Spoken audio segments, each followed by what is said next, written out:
오늘은 가나의 혼인잔치 두 번째 시간을 갖겠습니다. 제가 가나의 혼인잔치 먼저 주에 1을 했는데 오늘은 가나의 혼인잔치 2입니다. 아, 본문은 똑같이 요한복음 2장 1절부터 11절까지 말씀드리겠습니다. 요한복음 2장 11절에 예수께서 이 처음 표적을 갈릴리 가나에서 행하여 그 영광을 나타내심에 제자들이 그를 믿으니라 그랬습니다. 처음 표적을 나타내니까 그 영광을 나타내심에 제자들이 믿었다 그랬습니다. 아, 예수님께서 하신 첫 번째 표적의 목적은 무엇이란 말입니까? 영광을 나타내 보여주시기 위함이라는 것입니다. 모세는 홍해바다가 갈라지는 기적의 경험을 했죠. 어마어마한 경험이었습니다. 반석을 터쳐서 생수가 나오게 하여 200만 명을 마시게 오게 한 놀라운 경험됐습니다. 구름 기둥과 불 기둥의 역사도 경험했죠. 그런데 그런 엄청난 기적을 경험한 모세가 하나님께 이렇게 요청합니다. 모세가 가로되 원컨대 주의 영광을 내게 보이소서 그랬습니다. 우리의 신앙의 가장 큰 목적은 홍해바다 걸러지는 기적을 경험하는 것도 아니고 또 엄청난 나의 인생의 목적도 달성하는 것도 아닙니다. 우리 그리스도인들이 가져야 할 최대의 인생의 목표는 하나님의 영광을 경험하는 것이어야 됩니다. 솔로몬이 성전을 봉헌했을 때 하이라이트는 영광을 경험하는 것입니다. 하나님께서 구름 가운데서 임하는 영광이었습니다. 요한복음 11장 40절에 예수께서 가라사대 내 말이 내가 믿으면 하나님의 영광을 보리라 하지 아니하였느냐 하신대 그랬습니다. 여기서 우리는 믿음과 영광의 어떠한 그 관계를 우리가 엿볼 수 있습니다. 믿으면 하나님의 영광을 보리라. 믿음과 영광을 같은 선상에서 놨다는 것은 매우 의미심장합니다. 갈릴리 가나의 혼인잔치에서 예수님께서 물로 포도주를 만드신 첫 번째 표적은 다른 표적들과 비교해 보았을 때 그렇게 대단한 스케일도 아니고 그렇게 썩 인상적인 것도 아닙니다. 나사로를 살리신 이적, 또 오병이의 기적, 갈릴리 바다를 잠잠케 이적 등에 비하면은 가나의 기적은 그렇게 썩 대단한 것도 아니고 썩 웅장한 것도 아니었습니다.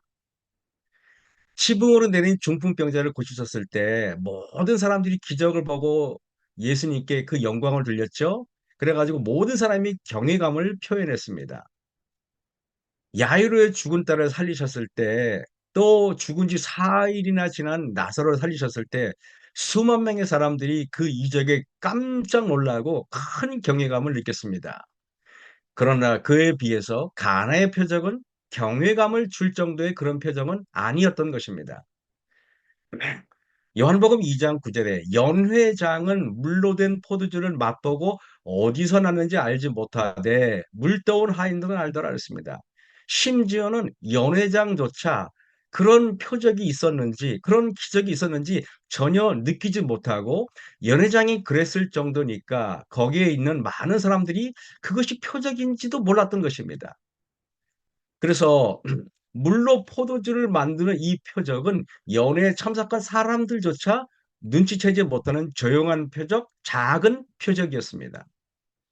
눈에 띄지 않은 첫 번째 표적을 통해서 당신의 영광을 나타내셨다고 하나님께서는 말씀하십니다.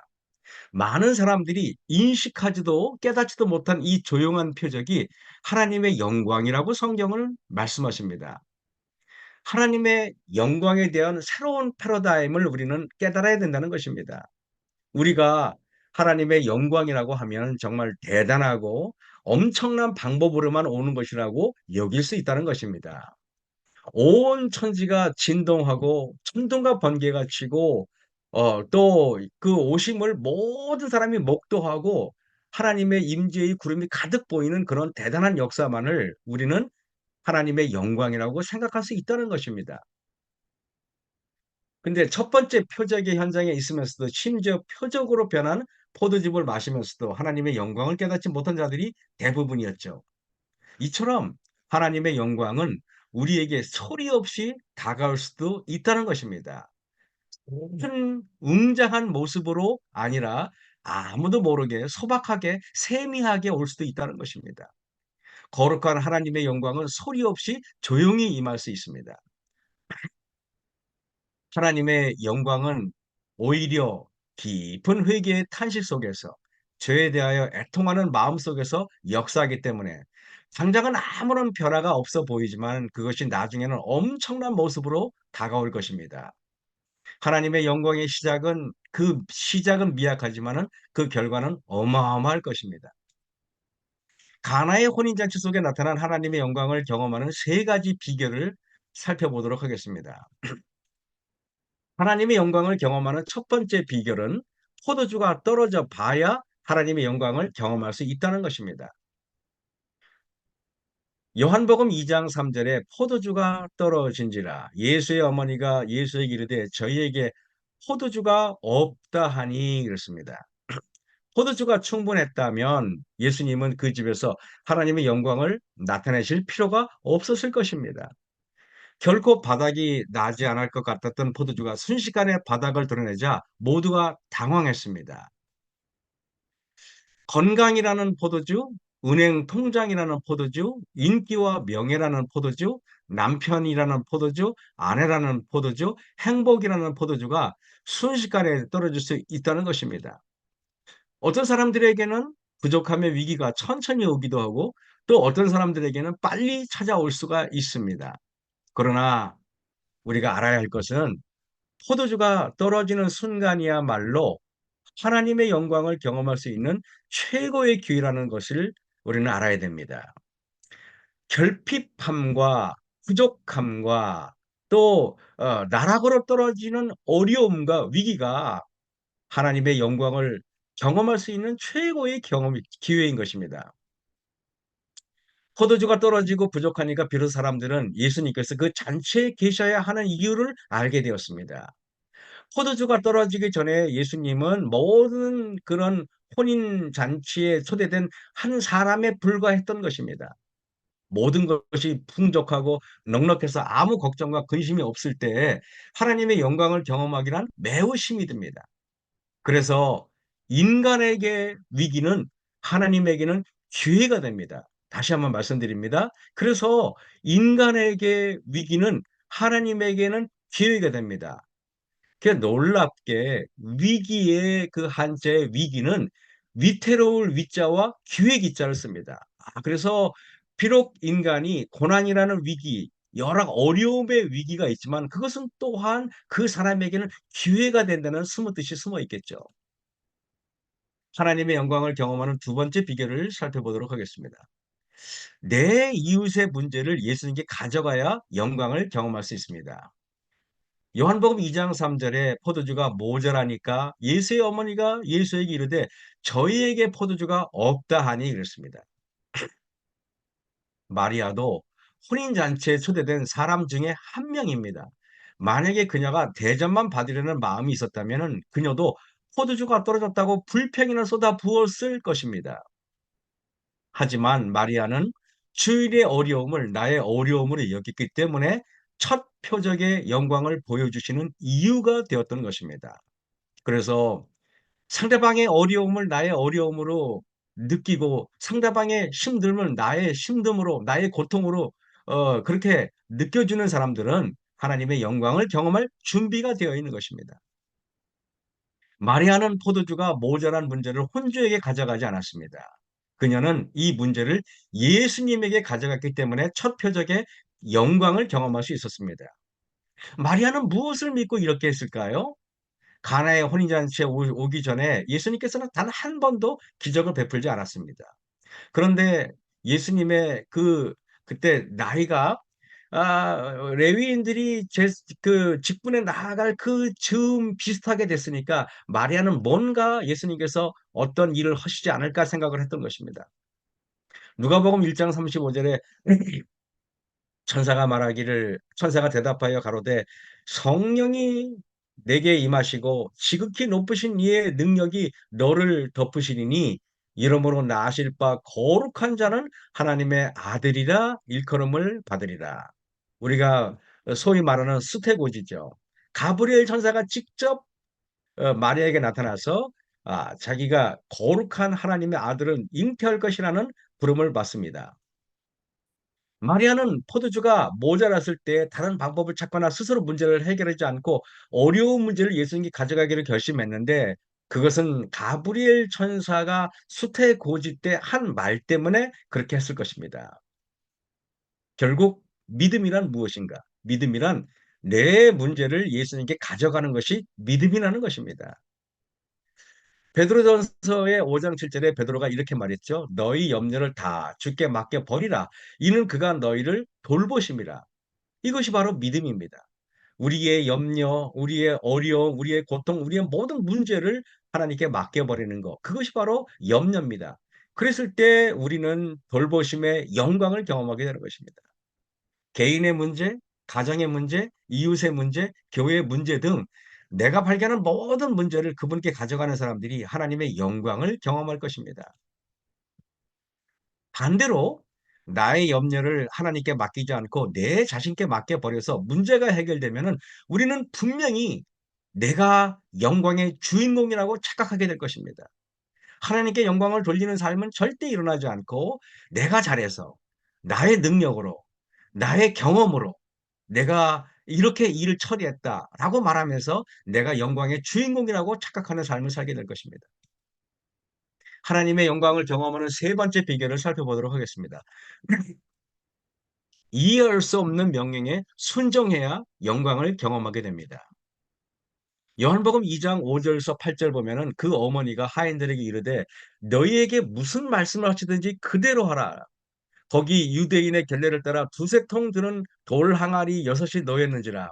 예수께서 저희에게 이르시되 항아리에 물을 채우라 하셨은즉 아구까지 채우니 이제는 연회장에게 갖다 주라 하심에 갖다 주었더니.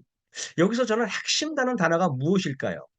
그것은 여기 요한복음에는 창세기 모티브가 굉장히 많이 등장합니다. 왜 그럴까요? 요한은 천지를 창조한 하나님으로 예수님을 보았기 때문에 그런 것입니다. 그래서 창세기 1장 3절에 하나님이 가라사대 빛이 있으라 하심에 빛이 있었고, 하나님이 가라사대 물 가운데 궁창이 있어 물과 물로 나뉘게 하리라 하시니 그대로 되리고, 하나님이 가라사대 땅은 풀과 씨 맺는 채소와 과목을 내라 하심에 그대로 되어, 하나님이 가라사대 또 그 광명이 하늘에 궁창이 있어 땅에 빛이라 하시고 그대로 되니가. 무슨 말입니까? 있으라 하니까 있었고요. 나니라 하니까 그대로 되고요. 과목을 내라 하니까 과목을 내고요. 땅에 빛이라 하니까 그대로 된다는 말입니다. 그러니 우리가 하나님께서 여기에 그대로 채우라 하시니까 순종해서 채워야 됩니다. 갖다 주라 하니까 갖다 줍니다. 그러면 기적이 일어나고 그러면 하나님의 놀라운 영광이 일어나는 것입니다. 이것은 이해할 수 없는 명령이었습니다. 포도주가 모자라는데 밖에 나가서 사와야지. 아니면 어떻게 구해와야지. 왜 맹물을 거기다 들이붓습니까? 말도 안 되는 소리라고 아마 반항을 하였고 그 말씀에 불순종하였더라면은 어떠한 일도 일어나지 않았습니다. 그러나 채우라 하니까 채웠어요. 갖다 주라 하니까 갖다 주었어요. 그랬을 때만이 영광을 나타내는 것입니다. 채우라 하니까 채웠고 갖다 주라 하니까 갖다 주지 않았더라면은 포도주로 변하지 않았을 것입니다. 묻거나 따지지 않았습니다. 그래서 말씀하신 대로 이루어지니까 놀라운 하나님의 영광이 일어났다는 사실입니다. 1881년 4월 어느 기독교 잡지에 이런 말이 있어요. 의심하지 않고 이의를 제기하지 않고 하나님의 말씀에 순종하는 신실한 백성들을 위하여 하나님은 힘있게 일하신다 그랬습니다. 의심하는 사람, 토를 다는 사람을 위해서 하나님께서 할 수 있는 일이 아무것도 없다는 말입니다. 누가복음 2장 1장 38절에 마리아가 가로되 주의 계집종이오니 말씀대로 내게 이루어지이다 하매 천사가 떠나가니라. 그 어머니가 그래서 우리가 이거 봤을 때요. 말씀대로 내게 이루어지이다. 마리아가 그렇게 그런 마음, 그런 생각으로 여지껏 살았어요. 그러니까 그 어머니가 그런 신념으로 하인들에게 말한 것입니다. 너희에게 무슨 말씀을 하시든지 그대로 하라. 내가 말씀을 순종하는 사람들은요, 하나님의 말씀을 들었을 때 순종하게 되는 것입니다. 마리아는 가브리엘 천사가 찾아와서 엄청난 소식을 전했을 때 그녀는 자신의 사명이 무엇인지 분명히 알고 있었고 무슨 말씀을 하시든지 그대로 순종하겠다고 말했습니다. 여러분도 알겠지만 그 당시 처녀가 아이를 임신한다는 것은 부정한 여인으로 낙인 찍혀 돌에 맞아 죽을 수도 있다는 말입니다. 그러니까 말씀대로 이루어지다라는 말 속에는 목숨을 건 결단이 숨어 있다는 것입니다.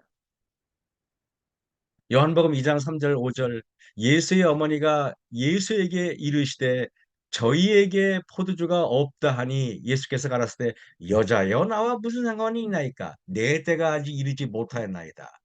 그 어머니가 하인들에게 이르되 너희에게 무슨 말씀을 하시든지 그대로 하라 그랬습니다.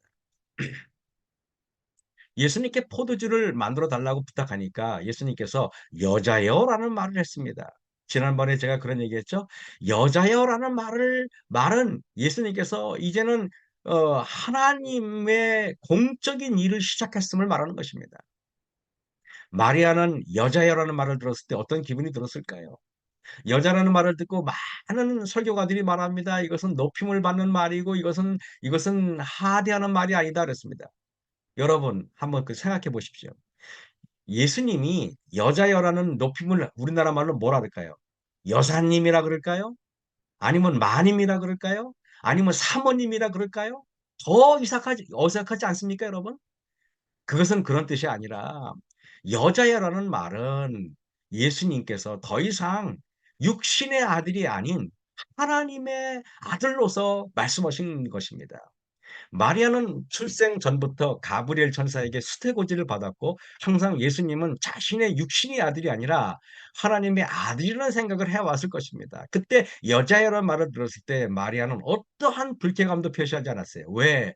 그것은 정당한 예수님께서 그것은 정말 매우 중요한 의미의 언어였기 때문에 그렇습니다. 그리고 이제 여자여라는 말을 듣고서 이제는 육신의 아들로서는 이별을 해야 되는 시점이 왔다는 것을 알았던 것입니다. 그래서 하인들에게 무슨 말씀을 하시든지 그대로 하라라고 말하는 것은 마리아는 예수님을 아들로서 대한 것이 아니라 하나님의 아들로서 대했던 것입니다. 그러니까 하나님의 아들, 하나님께서 말씀하시는 것을 그대로 순종해라라는 의미가 숨어 있는 것입니다. 일상적인 어머니와 아들 간에 일어나는 일상적인 대화가 아니죠. 무슨 말씀하시든지 그대로 하라는 이런 말을 말입니다.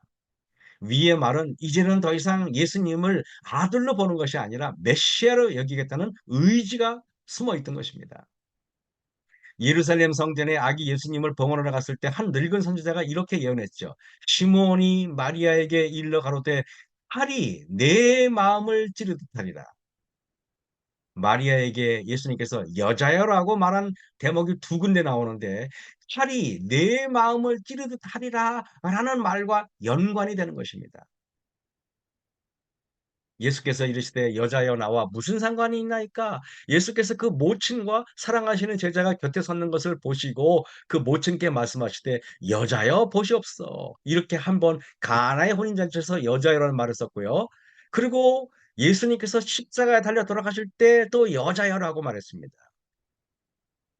이것은 그 마리아가 그 칼을 품고 사는 그런 의미, 아기 예수님의 운명을 통해서 육신의 어머니인 마리아의 가슴에는 평생 칼이 찌르는 듯한 고통을 안고 살 것이라는 것을 예고했어요. 그 여자여라는 그 말이 칼이 어, 찌르는 듯한 고통을 안고 살 것이라는 첫 예고였고 그것의 결론이 십자가에서 여자여라는 말을 들었을 때에 그 말의 결정적인 가장 클라이막스 같은 그런 것을 느꼈겠죠. 그 시작이 여자애로 시작해서 여자애로 끝난다는 것입니다. 그렇다면 물을 포도주로 만든 사건이 십자가의 사건과 같은 사건임을 우리는 알 수 있다는 것입니다. 연회장은 물로 된 포도주를 맛보고 어디서 나는지 알지 못하되 물떠온 하인들은 알더라 그랬습니다. 연회장은 잔치를 총괄하는 잔치 매니저입니다. 연회장의 말 한마디에 모든 것이 좌지우지 되게 되죠.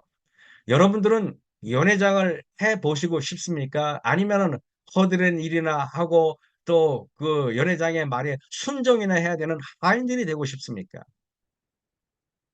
내가 스포트라이트를 받고 내 명령대로 일이 착착 진행되고 내가 모르는 것이 없어야 되고 내가 말하면 그것이 결정적인 이야기가 되고 내가 결제하면 다 되고 이런 연회장이 얼마나 멋지십니까? 그런데 연회장은 표적과 기사를 전혀 몰랐어요. 연회장은 예수의 영광도 몰랐다고 그랬습니다.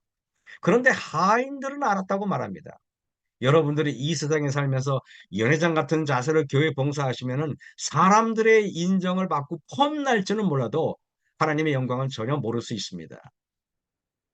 지시하고 명령 내리고 판단하고 결정하는 자가 하나님의 영광을 깨닫는 것이 아니고 묵묵히 순종하고 실천하고 묵묵히 행하고 따르는 자들이 무슨 말씀을 하시든지 그대로 하는 자들이 하나님이 행하시는 놀라운 영광의 비밀을 깨닫는다는 사실을 우리는 알아야 된다는 것입니다. 종들은 무엇을 알았을까요? 물이 예수님의 명령에 의해서 포도주가 되었다는 사실을 깨달았습니다. 맹물 같은 내 인생, 색깔도 향기도 매력도 없는 내 인생을 저 예수님께 맡기면은 내 인생도 달콤한 인생으로 바꾸어 주실 것이라는 것을 어렴풋이 깨달았을 것입니다. 하지만 예수님이 메시아라는 것을 것까지 믿은 것은 아니었고 깨달은 것은 아니었습니다. 지금까지 등장한 인물을 보면은 예수님, 마리아, 연회장, 하인들, 손님 이렇게 등장합니다. 그런데 아직 전면에 확 나서지도 않고 전면에 서게 되지도 않은 인물들이 있습니다. 그것이 누구일까요? 바로 나다넬, 베드로, 안드레, 빌립 이런 예수님의 제자들, 초기 제자들이 혼인잔치에 동석했을 것입니다. 가나의 혼인잔치를 마무리하는 요한복음 2장 11절을 보면 너무도 뜻밖의 상황으로 전개되는 것을 보고 우리는 깜짝 놀랄 수밖에 없어요. 어떻게 이 가나의 혼인잔치가 마무리되는지 여러분 아십니까? 우리가 그걸 살펴보기 전에 이 예수님의 그 초기 제자들 잠깐 볼게요. 요한복음 1장에 보면은 하나는 시몬 베드로의 형제 안드레라 그가 먼저 자기 형제 시몬을 찾아 말하되 우리가 메시아를 만났다 하고 데리고 예수께로 오니 이튿날 예수께서 갈릴리로 나가려 하시다가 빌립을 만나 이를 때 나를 쫓으라 하시니 빌립이 나다나엘을 찾아 이르되 선지자가 기록한 그 일을 우리가 만났으니 메시아를 만났다 하고 만나고 만났으니라는 공통적인 제가 표시해 놓은 이 글을 유심히 살펴보시기 바랍니다. 이들이 예수님을 만났지만은 그분을 믿었다는 말은 없어요. 만난 것이 믿었다는 말로 연결되기는 하겠지만은 만났다는 것이 믿었다는 것을 보증할 수는 있는 것이 아닙니다. 우리가 교회에 다닌다는 것이 또 하나님을 또 믿었다는 말과는 별개라는 사실을 여러분 아셔야 돼요. 그래서 교회를 들락날락거리지만은 그 믿음이 향상이 되고 믿음으로 말면 의까지 이룬다는 것은 또 별개의 문제인 것입니다. 예수님을 메시아로 믿기 시작한 포인트는 요한복음 1장이 아니라 요한복음 2장입니다. 그래서 예수께서 이 처음 표적을 갈릴리 가나에서 행하여 그 영광을 나타내시며 놀랍게 제자들이 그를 믿으니라 그랬습니다. 요한복음 1장에서는 예수님을 만났고 그리고 드디어 예수님을 믿게 되는 것은 첫 표적을 통해서 그분을 믿게 된다는 사실입니다. 아나의 혼인잔치의 핵심은 바인들이 물을 포도주로 변한 것을 알았다는 것도 아닙니다. 예수님에 대한 마리아의 태도의 변화도 아니었습니다. 혼인잔치에 온 손님들의 기쁨도 그 목적이 아닙니다. 예수님의 첫 표적의 목적은 바로 예수님의 제자들이 예수님을 구세주로 믿는 것입니다. 교회 안에는 각양각층의 시선을 가진 신앙의 차이를 가진 사람들이 있습니다. 어떤 사람들은 하인 같은 시각이 있고요. 기적을 체험했지만 거기까지인 사람들이 대부분입니다. 더 딱한 사람은 연회장 같은 사람이에요. 기적을 맛보고도 뭐가 뭔지 모르는 사람. 또 마리아 같은 사람이 있습니다. 마리아가 여기서 메시아로 인식을 했다고 해서 그의 믿음이 아직 온전한 것은 아닙니다. 제자들도 예수님이 구세주라는 것에 눈을 떴다는 말이지 아직 완성된 제자가 아닙니다. 그러나 그들의 믿음의 시작점이 분명하다는 것입니다. 우리가 교회 다녀서 모두가 다 완성된 신앙으로 시작하는 것은 아니라는 것입니다. 우리가 예수님을 믿고 그분을 따르면서 한 발 한 발 다가가서 결국에는 우리가 영광을 돌리는 단계까지 가야 된다는 것입니다. 첫 번째 표적은 어떤 사람들에게는 믿음의 시작이 될 수 있었지만은 어떤 사람들이 그냥 그날의 행복으로 그쳤다는 것입니다. 요한복음 20장 31절에 오직 이것을 기록하면은 너희로 예수께서 하나님의 아들 그리스도이심을 믿게 하려 하며 또 너희로 믿고 그 이름을 힘입어 생명을 얻게 하려 함이니라. 우리 인생의 길목에서 벌어지는 수많은 사건, 사연, 사고를 통해서 우리는 예수님을 우리의 구세주로 믿고 그분을 힘입어 영원한 생명을 얻게 되어야 합니다. 오늘도 아침 예배를 통하여 예수님의 영광을 발견하고 그분이 우리의 구주가 되심을 믿는 새벽기도 예배가 되기를 바라면서 말씀을 마치겠습니다. 제가 기도하겠습니다. 하늘에 계신 아버지 하나님, 우리가 예수님을 만났고 우리가 그분을 이제 믿기 시작했다면은 이제 그분의 영광을 경험하면서 믿음으로 말미암아 그분께 영광을 돌리는 단계까지 우리를 또 인도하여 주셨길 기도합니다. 세 천사의 기별이 하나님께 영광을 돌려라 그러는데 그 영광을 돌려라의 큰 의미가 왜 첫 번째 천사의 기별이라는지 우리가 다시 깊은 통찰력을 가지고 이해할 수 있도록 도와주셨길 기도합니다. 오늘도 하나님의 말씀으로 우리가 늘 거듭나는 생애를 우리가 시작하게 도와주셨고 예수님의 영광을 경험하는 오늘 하루가 되게 도와주셨기만을 예수님 이름으로 감사하며 기도했사옵나이다. 아멘.